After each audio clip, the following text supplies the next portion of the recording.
But if you're on this list, that means people are talking about you on social media. You are trending. For Absolutely. better or Right. worse, you are a topic, a hot topic for them. 100%. That is something really in this people should be leaning into a little bit, right? Play into For this. sure. Absolutely, they should be. But they're a bunch of fucking, I hate to say it, Rick, but a lot of, professional wrestlers in 2025, unfortunately. It's been talked about here inside of professional wrestling. You've got these grown adults, these amazing athletes in tremendous shape, but the insecurities are ridiculous.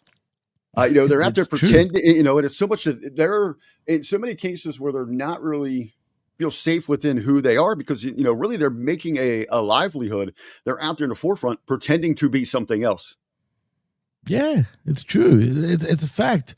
But what blows my mind even more though, Rick, they're pretending to be something else, but still they're so sensitive, bro. Like, yes, and that's what it is. We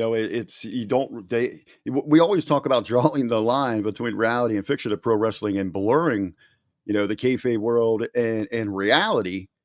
But for the wrestlers, they're the ones that have the hardest time doing that. It's true, and it's it's bizarre, in some ways, and I get it. But if they just don't pay notice to it, you know what I mean, by keep talking about it and all that, maybe it won't bother them as much. But they just look at the end of the day, Charlotte. You're older now, all right? Just get with reality, girl. You know what I mean? We all don't like aging, but it is what it is. Charlotte at the top of this list. This is an intriguing one to me. I think overall, if we would take the complete sports world, I would think the number one on that list, I haven't seen it, would have to be LeBron James. Oh, yes, absolutely, 100% LeBron James. So inside of the wrestling world, Charlotte is kind of like a LeBron James of women's wrestling. So Absolutely. very, very talented, a generational type individual. She stands way above the rest of the pack in every women's division. She is in a league of her own.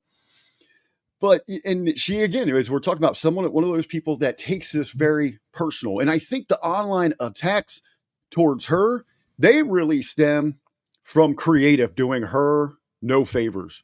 And a lot of the attacks towards her are that she's constantly pushed into that limelight, that even when she takes some time off, that she is thrust right back into a championship match or given the belt right away.